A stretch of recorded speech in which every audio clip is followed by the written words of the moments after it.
Everyone, आज की video में डिस्कस करेंगे नियोलिमार्किज्म का second and third postulate. First हमने डिस्कस किया था जेनेटिक वेरिएबिलिटी, क्या क्या सोर्सेज होते हैं जेनेटिक वेरिएबिलिटी का।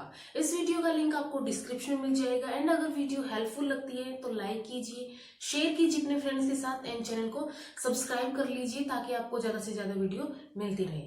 तो सेकेंड पोस्टुलेट की अगर हम बात करें, सेकेंड पोस्टुलेट है नेचुरल सिलेक्शन एंड थर्ड है रिप्रोडक्टिव आइसोलेशन।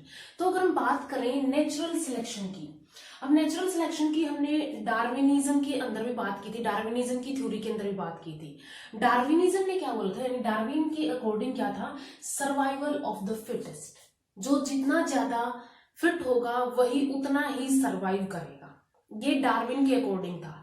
लेकिन जो न्यू डार्विनिज्म के अंदर नेचुरल सिलेक्शन है वो क्या है, यहाँ पे थोड़ा सा डिफरेंट है डार्विन की थ्योरी से। इसके अंदर बोला गया कि जो नेचुरल सिलेक्शन है वो दो फोर्सेस के थ्रू, ठीक है, दो फैक्टर्स के थ्रू ऑपरेट किया जाता है, जिसमें से एक है डिफरेंशियल रिप्रोडक्शन, ठीक है। First is differential reproduction and comparative reproductive success, यानी कि अगर कंपैरिजन करें कुछ ऑर्गेनिजम्स का कि किसकी रिप्रोडक्टिव सक्सेस जितनी ज्यादा होगी वो उतना ही क्या होगा, आगे जाके अडेप्टेड होगा, फिट होगा एंड वो आगे सरवाइव कर पाएगा। तो differential reproduction and comparative reproductive success, इन दो जो हम बोल सकते हैं फैक्टर्स के थ्रू नेचुरल सिलेक्शन ऑपरेट किया जाता है। अब ये जो अगर हम बात करें डिफरेंशियल रिप्रोडक्शन की, ठीक है, ये डिफरेंशियल रिप्रोडक्शन क्या होता है, अगर हम बात इसमें हम देखें कि कोई भी ऑर्गेनिज्म है जो ज्यादा अडेप्टेड है, ठीक है। अब ग्रुप ऑफ ऑर्गेनिज्म है, एक स्पीसीज के कुछ ऑर्गेनिजम्स हैं, उनमें से कुछ तो बहुत ज्यादा अडेप्टेड है, यानी कि बेस्ट अडेप्टेड है, ठीक है, कुछ तो क्या है, बेस्ट अडेप्टेड है। एंड ये अडेप्टेड किसके लिए होंगे, एनवायरमेंट के लिए, ठीक है। कुछ तो बेस्ट अडेप्टेड है, ज्यादा अडेप्टेड है, कुछ लेस अडेप्टेड है, कम अडेप्टेड है उस एनवायरमेंट के लिए।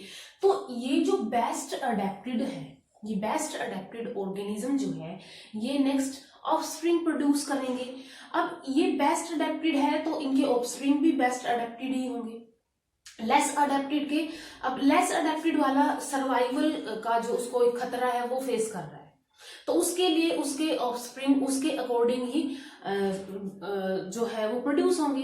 तो ये बेस्ट अडेप्टेड जो है ये क्या करेगा, यहाँ पे ये ऑफस्प्रिंग भी बेस्ट अडेप्टेड प्रोड्यूस करेगा। एंड इनका अगर हम देखें कि इनकी प्रोपोर्शनेट क्या होगा, तो धीरे धीरे करके जो बेस्ट अडेप्टेड वाला है वो ज्यादा होता जाएगा क्योंकि वो अडेप्टेड है एनवायरमेंट के लिए। लेस अडेप्टेड वाला धीरे धीरे करके वो क्या होता जाएगा, वो हम बोल सकते हैं कि वो रिमूव होता जाएगा, एलिमिनेट होता जाएगा, फिर वो एक्सटिंक्ट हो जाएगा।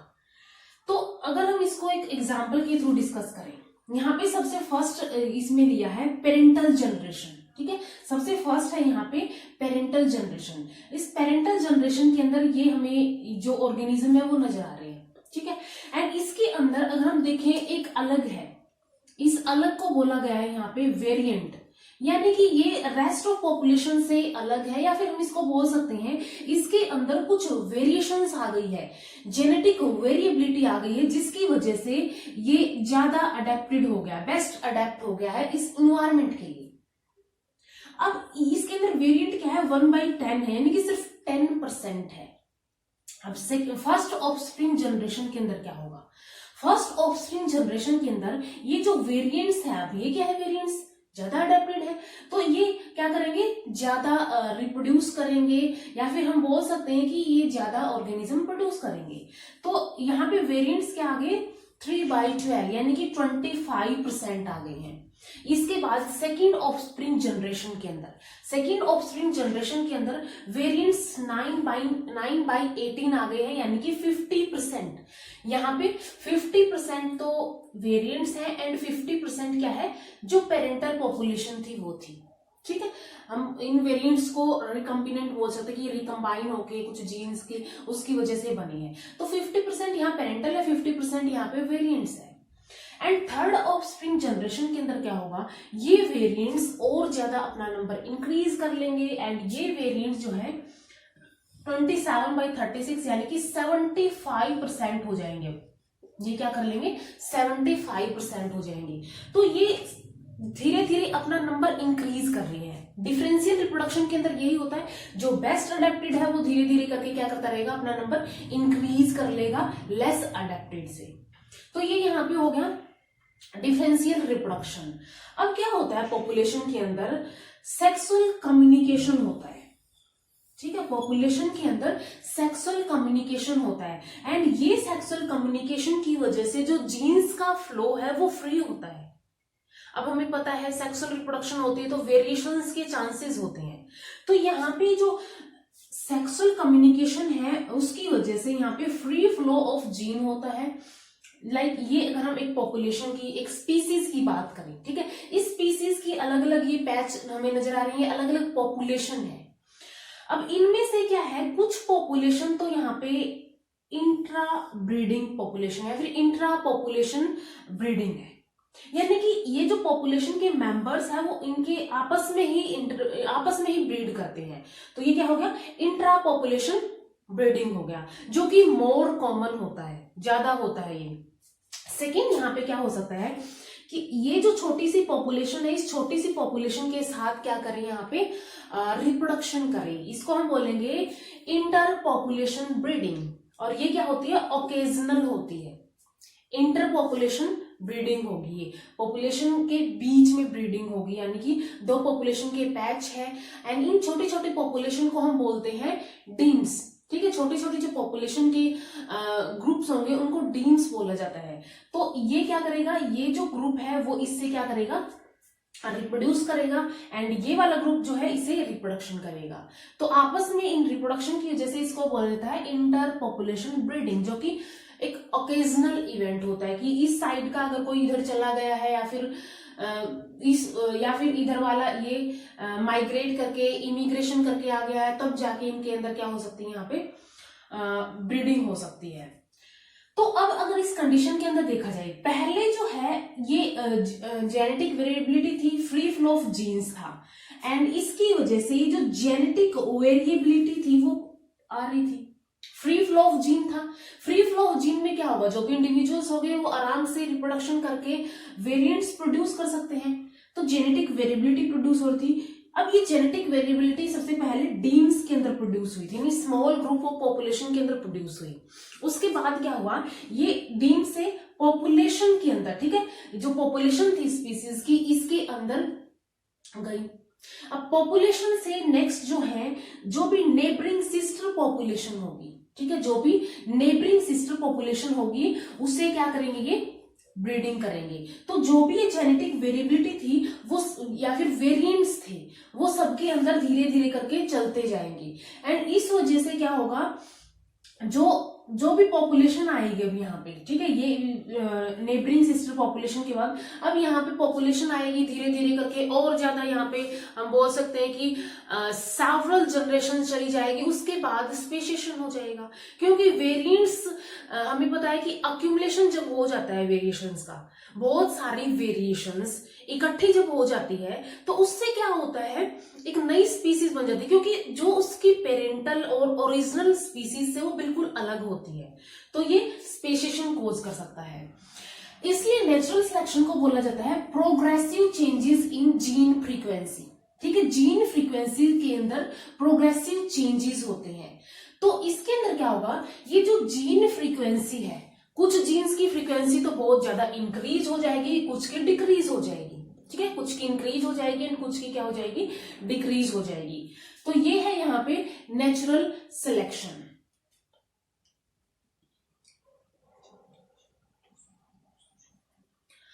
अब एक क्वेश्चन आता है कि इनमें से कौन सा ऐसा ऑर्गेनिज्म है, हमने बात कर ली कि कुछ बेस्ट अडेप्टेड होंगे, कुछ लेस अडेप्टेड होंगे, वेरिएंट्स होंगे, पेरेंटल होंगे, कौन सा ऑफस्प्रिंग जो है ज्यादा प्रोड्यूस करेगा, विच इंडिविजुअल प्रोड्यूस मोर ऑफस्प्रिंग, कौन सा इंडिविजुअल ज्यादा ऑफस्प्रिंग प्रोड्यूस करेगा। तो ये कंडीशंस है, best adapted to the environment, जो कि एनवायरमेंट के लिए बेस्ट अडेप्टेड होगा, तो वो जो सर्वाइवल के लिए जो ऑर्गेनिज्म हो या फिर ऑफस्प्रिंग प्रोड्यूस करेगा वो भी क्या होंगे, फिट होंगे। इसके बाद हो sum of the positive selection pressure, ठीक है, sum of the positive selection, जिस ऑर्गेनिज्म का sum of positive selection pressure and selection pressure क्या है, मोर देन है sum of negative selection pressure से, ठीक है, यानी कि पॉजिटिव सिलेक्शन प्रेशर उस ऑर्गेनिज्म का ज्यादा होना चाहिए उसके नेगेटिव सिलेक्शन प्रेशर से। अब ये पॉजिटिव सिलेक्शन प्रेशर क्या है, यूजफुल जेनेटिक वेरिएबिलिटी की वजह से है, एंड नेगेटिव क्या है, हार्मफुल जेनेटिक वेरिएबिलिटी अगर इकट्ठी हो जाती है तो उसकी वजह से वो नेगेटिव सिलेक्शन प्रेशर की थ्रेट करेगा, तो वो एनवायरमेंट के लिए बेस्ट अडेप्टेड नहीं होगा। एंड पॉजिटिव सिलेक्शन प्रेशर जिसके अंदर यूजफुल जेनेटिक वेरिएबिलिटी प्रेजेंट होगी, यूजफुल है तो वो उसके लिए उसको अडेप्ट करने में, उसके सर्वाइवल में हेल्प करेंगी। Better chances of the sexual selection, ठीक है, जिसके पास सेक्सुअल सिलेक्शन के ज्यादा चांसेस है, लाइक कुछ बर्ड्स के अंदर क्या होता है, पैचेस प्रेजेंट होते हैं, बिल्कुल ब्राइट कलर के पैचेस प्रेजेंट होते हैं, तो वो किस में हेल्प करता है, जो सेक्सुअल सिलेक्शन के चांसेस है, बेटर चांसेस के अंदर हेल्प करता है। फीमेल है या फिर मेल है, जो भी मेट है वो उसको ब्राइट कलर की वजह से, उन पैचेस की वजह से सिलेक्ट कर सकता है।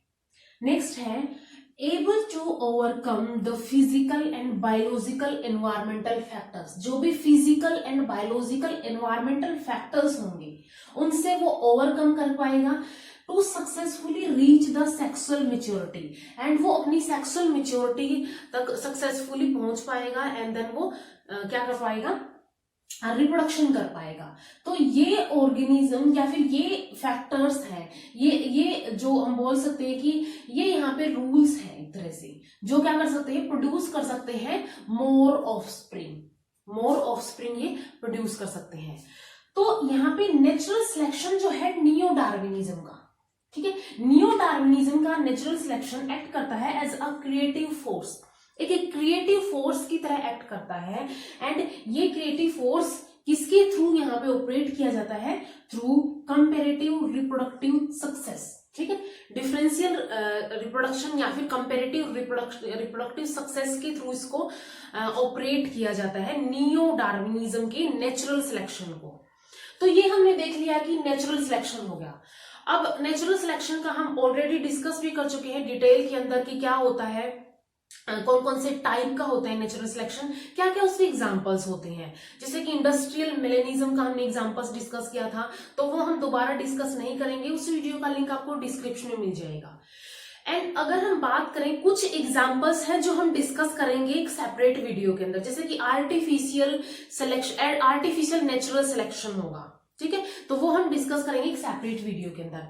अब इसके बाद फर्स्ट हमने डिस्कस कर लिया पोस्टुलेट, सेकंड हमने पोस्टुलेट डिस्कस कर लिया, थर्ड पोस्टुलेट है यहाँ पे रिप्रोडक्टिव आइसोलेशन। रिप्रोडक्टिव आइसोलेशन की अगर बात करें कि क्या होता है रिप्रोडक्टिव आइसोलेशन, तो any factor which reduce the chances of interbreeding, कोई भी फैक्टर हो सकता है, ठीक है, एंड ये फैक्टर क्या कर सकता है, इंटरब्रीडिंग के चांसेस को रिड्यूस कर सकता है, दो स्पीसीज के बीच में, दो वेरिएंट्स के बीच में इंटरब्रीडिंग को ये रिड्यूस कर देता है, between the related groups of living organisms is called isolating mechanism. तो ये जो भी फैक्टर होगा इसी को बोला जाता है आइसोलेटिंग मैकेनिज्म।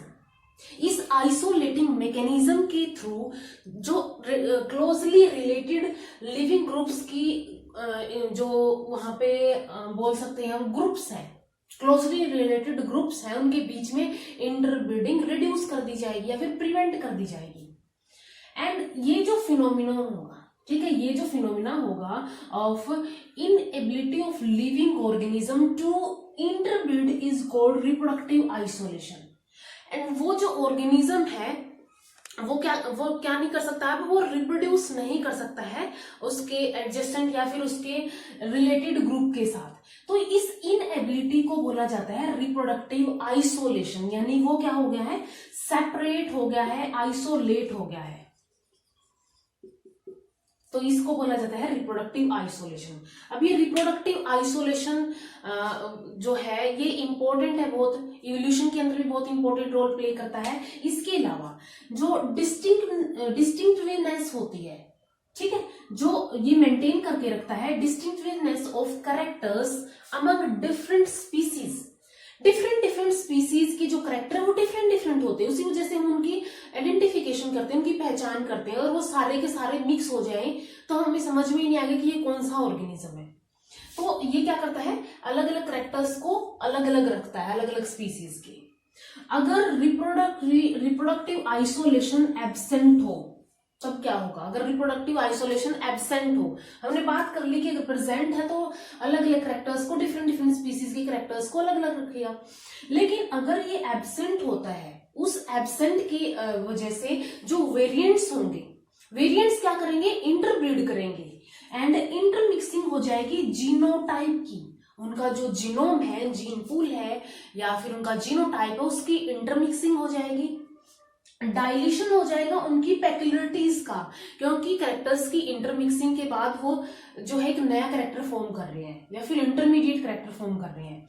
तो उनकी जो पेक्युलर फीचर था, पेक्युलरिटीज थी, वो डाइल्यूट होनी स्टार्ट हो जाएगी। यानी कि डाइल्यूट का मीनिंग बोल सकते हैं कि धीरे धीरे वो कम होनी स्टार्ट हो जाएगी। एंड इसके अलावा disappearance of the differences between them, and उनके बीच में जो डिफरेंसेस थे वो भी खत्म होना स्टार्ट हो जाएंगे। तो इस वजह से जो रिप्रोडक्टिव आइसोलेशन है वो अपना एक बहुत इंपॉर्टेंट रोल प्ले करता है। And help in evolutionary divergence. Divergence के अंदर क्या होता है, एक कॉमन एंसेस्टर से डाइवर्स होती है डिफरेंट डिफरेंट बोल सकते हैं जो ऑर्गेनिज्म है, एंड वो बाद में जाके खुद को अडेप्ट करके एक नई स्पीसीज का या फिर स्पेशिएशन कर लेते हैं इवोल्यूशन के साथ साथ। तो ये इवोल्यूशन का डाइवर्जेंस भी करता है। कैसे करेगा, जैसे कि कोई स्पीसीज हो गई, ठीक है, उसके अंदर धीरे धीरे करके वहां पे उसकी जो वेरिएशंस, उस स्पीसीज के अंदर जो वेरिएशंस है वो इकट्ठी होती जाएंगी, एंड इकट्ठी होती होती इवोल्यूशन की प्रोसेस में या फिर हम बोल सकते हैं बहुत सारी जनरेशंस के बाद वो क्या बन जाएगी, एक नई स्पीसीज बन जाएगी। एंड यहाँ पे अगर एग्जाम्पल के थ्रू हम बात करें, ये स्पीसीज ए है, ये स्पीसीज बी है, एंड ये जो बीच में है ये क्या है, एक बैरियर है जिसको बोला जाता है रिप्रोडक्टिव बैरियर। ये रिप्रोडक्शन नहीं होने देता, ये रिप्रोडक्टिव बैरियर होता है।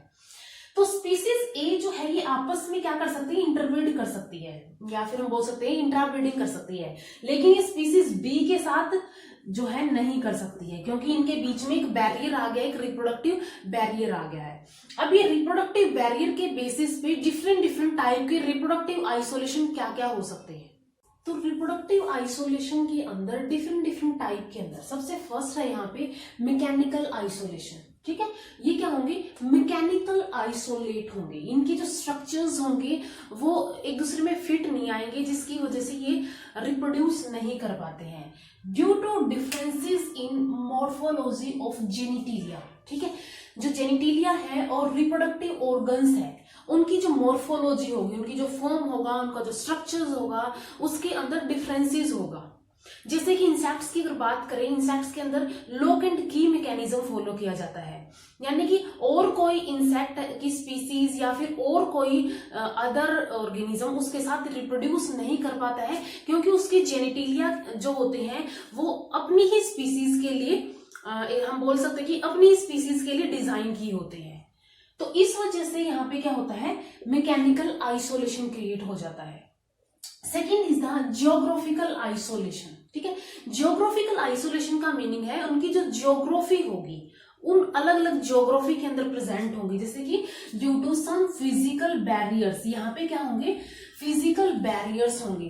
फिजिकल बैरियर हो सकते हैं जैसे सी, माउंटेन्स, डेजर्ट्स, रिवर्स, ये सब क्या हो गए यहाँ पे फिजिकल बैरियर्स होंगे। ये फिजिकल बैरियर्स क्या करके रखते हैं, रिप्रोडक्टिव आइसोलेशन करके रखते हैं। इसको एलोपेट्रिक स्पेशिएशन भी बोला जाता है, यानी कि जो जियोग्राफिकल आइसोलेशन है ये एलोपेट्रिक स्पेशिएशन कॉज करता है। स्पेशिएशन की डिफरेंट डिफरेंट टाइप्स थे, एलोपेट्रिक, पैरापेट्रिक, पेरीपेट्रिक, सिंपेट्रिक, हम डिस्कस कर चुके हैं। इस वीडियो का लिंक भी आपको डिस्क्रिप्शन में मिल जाएगा, डिटेल में डिस्कस किया था विद एग्जांपल्स। तो ये हो गया, यहाँ पे एलोपेट्रिक स्पेशिएशन लीड करेगा या फिर कॉज करेगा। एग्जाम्पल की अगर हम बात करें, इस्थमस ऑफ पनामा, ठीक है, isthmus of Panama isolating the related species of marine animals of the gulf of Mexico and Pacific ocean. तो ये जो यहाँ पे कुछ फिजिकल बैरियर है, ठीक है, इसकी वजह से जो यहाँ पे रिलेटेड स्पीसीज थी वो रिप्रोड्यूस नहीं कर पाती है। तो ये हो गया जियोग्राफिकल आइसोलेशन। नेक्स्ट है स्पेशियल आइसोलेशन। ये क्या होता है स्पेशियल आइसोलेशन? ये हम बोल सकते हैं कि ये प्लेस की बात होती है, यहाँ पे किसी प्लेस की बात होती है। ड्यू टू लॉन्ग डिस्टेंसेस, कि दो प्लेसेस के बीच में बहुत ज्यादा डिस्टेंस है, वो डिस्टेंस वो ऑर्गेनिज्म कवर नहीं कर पा रहे, वो स्पीसीज कवर नहीं कर पा रही है, तो इस वजह से इनके बीच में स्पेशियल आइसोलेशन प्रेजेंट होता है। For example mammals found in the Holarctic areas of North America. ठीक है, ये एग्जाम्पल हो गया यहाँ पे स्पेशियल आइसोलेशन का। नेक्स्ट है इकोलॉजिकल आइसोलेशन। ठीक है, इकोलॉजिकल आइसोलेशन के अंदर क्या होगा, यहाँ पे इसको हैबिटेट आइसोलेशन भी बोला जाता है, इसको हैबिटेट आइसोलेशन भी बोला जाता है। Due to differences in their habitat, ये हैबिटेट्स की डिफरेंसेस के अंदर डिफरेंस आने की वजह से, हैबिटेट्स के अंदर डिफरेंस आने की वजह से होता है ecological isolation. For example animals found in the intertidal zone and below the low tide mark, ये आपस में क्या कर सकते, आपस में रिप्रोड्यूस नहीं कर पाते हैं, क्योंकि इंटरटाइडल जोन वाला कभी लो टाइड मार्क में जाएगा ही नहीं, लो वाला कभी इंटरटाइडल जोन में आएगा नहीं। एक और एग्जांपल है जैसे कि राना ग्रालियो, फ्रॉग की स्पीसीज है ये राना ग्रालियो, जो कि डीप पॉन्ड्स एंड लेक्स के अंदर रहते हैं। एंड एक अदर स्पीसीज है राना एरियोलेटा, ये क्या रहता है स्वैम्पी एरियाज के अंदर रहता है। तो इनकी हैबिटेट अलग अलग हो गई, जिसकी वजह से इनके बीच में क्या हो गया है आइसोलेशन हो गया है, या फिर हम बोल सकते हैं हैबिटेट आइसोलेशन और इकोलॉजिकल आइसोलेशन हो गया है। नेक्स्ट है टेम्पोरल आइसोलेशन। ठीक है, टेम्पोरल आइसोलेशन क्या होता है, इसको हम बोल सकते हैं कि टाइम आइसोलेट करके रखेगा इनको due to differences in their breeding periods. ठीक है, जो टाइम होगा इनका ब्रीडिंग का टाइम होगा तो उसके अंदर डिफरेंस होगा, इनके ब्रीडिंग पीरियड्स का जो डिफरेंस होगा in different seasons of the year. ठीक है, ईयर के डिफरेंट सीजन्स के अंदर अलग अलग टाइम पे ये ब्रीडिंग करेंगे, इसको टेम्पोरल आइसोलेशन बोलते हैं। फॉर एग्जाम्पल जैसे कि टोड की स्पीसीज है बुफो अमेरिकन्स और बुफो फाउलेरी, इनके अंदर क्या होता है, जो अमेरिकन्स है वो earlier part of the rainy season के अंदर क्या करती है ब्रीडिंग करती है, एंड फाउलेरी जो है late part of the rainy season.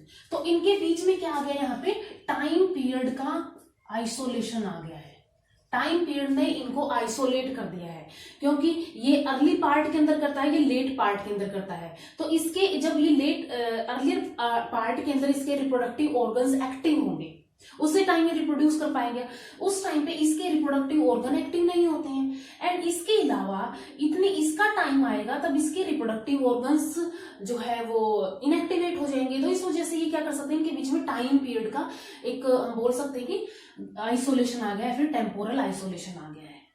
Next है इथोलॉजिकल और बिहेवियरल आइसोलेशन। बिहेवियर के अंदर आइसोलेशन होगा due to behavioural differences of the different species during courtship. उनके जो मेटिंग बिहेवियर होते हैं, डिफरेंट कोर्टशिप बिहेवियर होता है, तो उस बिहेवियर के अंदर आइसोलेशन आने की वजह से, उसके अंदर डिफरेंस होने की वजह से ये जो है वो आपस में ब्रीड नहीं कर पाते हैं। कुछ बर्ड्स के अंदर होता है डांसिंग बिहेवियर होता है, तो उनके अंदर वो अलग अलग होता है, इस वजह से वो आपस में ब्रीड नहीं कर पाते हैं।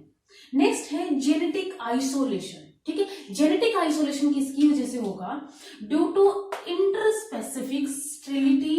ठीक है, ये होगा इंटरस्पेसिफिक स्टेरिलिटी की वजह से, और ये किसकी वजह से होगा, due to accumulation of the independent gene mutations. Independent gene mutations इकट्ठे हो जाएंगी एंड उसकी वजह से इंटरस्पेसिफिक स्टेरिलिटी हो जाएगी for structural and functional characters के अंदर। ठीक है, स्ट्रक्चरल एंड फंक्शनल कैरेक्टर्स के अंदर यहाँ पे जो है इंडिपेंडेंट जीन म्यूटेशन हो जाएगी, तो ये इंटरब्रीड नहीं कर पाएंगे, तो ये हो जाएगा यहाँ पे जेनेटिक आइसोलेशन, यानी जेनेटिकली ये आइसोलेट कर जाएंगे। लास्ट वन है फिजियोलॉजिकल आइसोलेशन। फिजियोलॉजिकली ये आइसोलेट होंगे ड्यू टू फंक्शनल इनकम्पेटिबिलिटी। इनके अंदर फंक्शनल इनकम्पेटिबिलिटी होगी इन देयर मेटिंग, या तो वो मेटिंग के अंदर हो सकती है, या तो प्रोडक्शन के अंदर हो सकती है, या तो फर्टिलाइजेशन के अंदर, या फिर गैमीट्स के सर्वाइवल के अंदर। लाइक कुछ लंबे टाइम तक ड्रोसोफिला की अगर स्पीसीज के अंदर ज्यादा म्यूकस सिक्रीट होने लग जाए, वहां पे विजाइनल स्वेलिंग हो जाती है, इसकी वजह से वो फंक्शनल इनकम्पेटिबिलिटी शो करते हैं, जिसकी वजह से वहां पे फिजियोलॉजिकल आइसोलेशन आ जाता है। तो ये हो गया यहाँ पे डिफरेंट डिफरेंट टाइप के आइसोलेशंस। अब अगर हम नियो डार्विनिज्म को समराइज करें, जो हमने नियो डार्विनिज्म के डिफरेंट डिफरेंट पोस्टुलेट्स डिस्कस किए हैं, अगर इनको हम समराइज करें तो सबसे फर्स्ट हमने डिस्कस किया था जेनेटिक वेरिएबिलिटी, जेनेटिक वेरिएबिलिटी, ठीक है। अब जेनेटिक वेरिएबिलिटी कोज हुई एंड देन ये जेनेटिक वेरिएबिलिटी स्प्रेड होगी, ठीक है। स्प्रेड होने के बाद इनके बीच में रिप्रोडक्टिव आइसोलेशन हो जाएगा, ये रिप्रोडक्टिवली आइसोलेट हो जाएंगे, रिप्रोडक्टिव आइसोलेशन हो जाएगा एंड ये रिप्रोडक्टिव आइसोलेशन क्या करेगा, स्पेशिएशन कोज करेगा, यानी कि यहां पे क्या हो जाएगी, न्यू स्पीसीज की फॉर्मेशन हो जाएगी। तो इस वे में न्यू डार्विनिज्म की ये समरी हो गई कि जेनेटिक वेरिएबिलिटी हुई, देन जेनेटिक वेरिएबिलिटी स्प्रेड होगी पॉपुलेशन के अंदर, देन रिप्रोडक्टिव आइसोलेशन आ जाएगा, बहुत ज्यादा वेराइटी या फिर वेरिएशंस अक्यूमुलेट हो जाएंगी। तो इस रिप्रोडक्टिव आइसोलेशन की वजह से यहाँ पे क्या हो जाएगा, स्पेशिएशन हो जाएगा, न्यू स्पीसीज की फॉर्मेशन हो जाएगी। तो यहां तक हमने नियो डार्विनिज्म डिस्कस कर लिया, उसके पोस्टुलेट्स डिस्कस कर लिए हैं। अब जो नेचुरल सिलेक्शन था, नेचुरल सिलेक्शन के अंदर एक आता है आर्टिफिशियल सिलेक्शन, वो हम डिस्कस करेंगे नेक्स्ट वीडियो के अंदर। तो इस वीडियो में इतना ही। एंड अगर वीडियो हेल्पफुल लगी हो तो लाइक कीजिए, शेयर कीजिए अपने फ्रेंड्स के साथ, एंड चैनल को सब्सक्राइब कर लीजिए। Thank you so much.